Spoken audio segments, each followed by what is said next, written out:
Mark chapters 8 and 9, Jesus has finally got through to his apostles so that they understand he is the Christ, God's anointed one.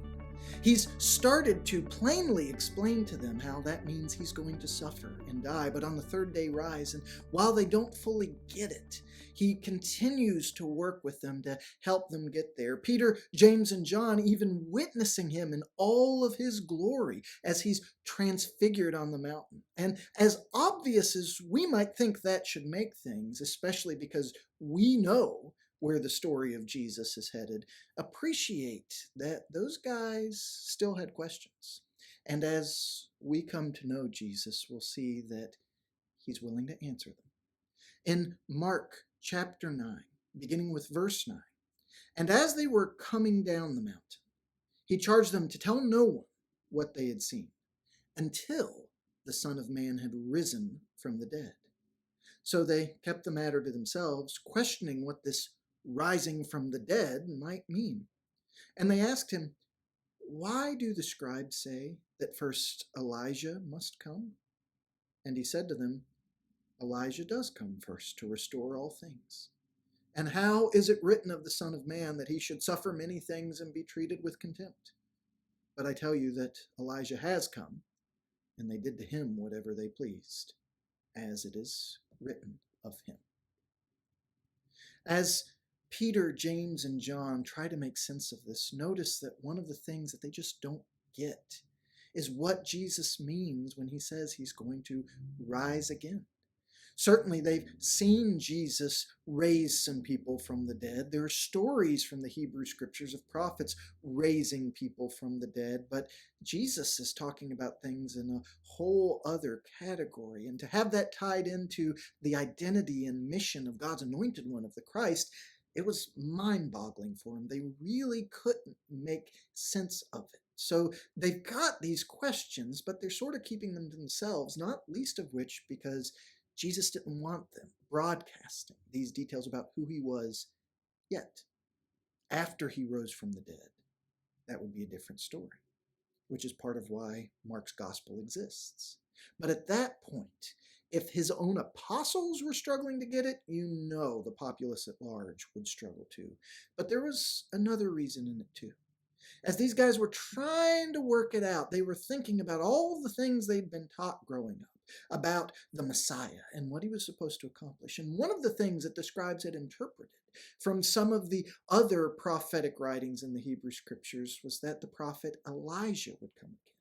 Now, as these guys were coming off the mountain where the transfiguration occurred, Elijah had just been there talking to Jesus. So you can see how they might be trying to piece all of this together and figure out what all it meant, and is what just happened the fulfillment of that? And Jesus says, actually, no.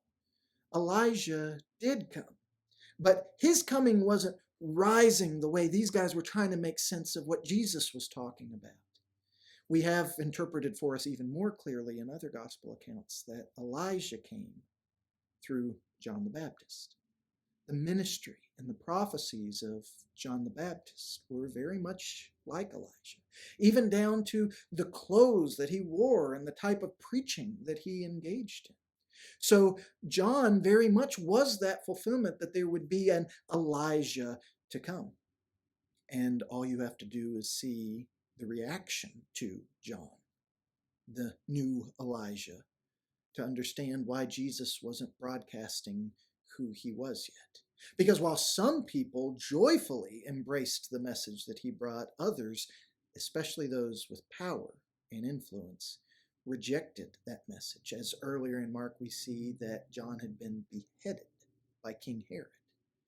So when Jesus is telling these guys to be quiet, to not tell anybody yet, that's part of what's going on here.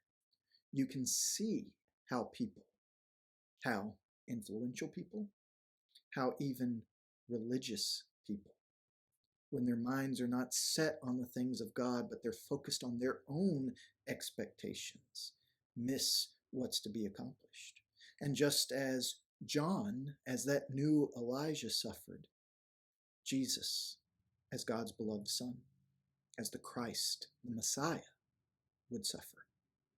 And that would actually be part of the plan, even though it's not what people were expecting It's what God had always been working to accomplish what he wanted to do for his people. So as we see Peter, James, and John, of all people, struggling, realize that even when we know Jesus is the Christ, even as we hear about his death, burial, and resurrection, as we try to follow him, sometimes we're going to have questions. Sometimes there's going to be things in God's word that we're not quite sure how it all fits together. Sometimes there's going to be things that Jesus calls us to that's hard for us, that might be painful for us, that's confusing for us. And the way that we resolve those questions is to trust and follow Jesus, to keep coming back to him, to keep asking, to realize that what he has done through his death, burial, and resurrection is the answer to everything. It's the fulfillment of everything. And even though we might not understand how it all fits together at a particular moment in time, just know that in Jesus it does. Other people might have their own explanations, their own opinions, but can't always trust what people say. After all, people beheaded John the Baptist. People crucified God's only Son. But Jesus, you can always trust Jesus. Whatever questions you have, whatever struggle you might be facing, you can bring it to him, and he will be the answer. He will be the way that it gets reconciled, that it starts to make sense, that it all comes together, because that had always been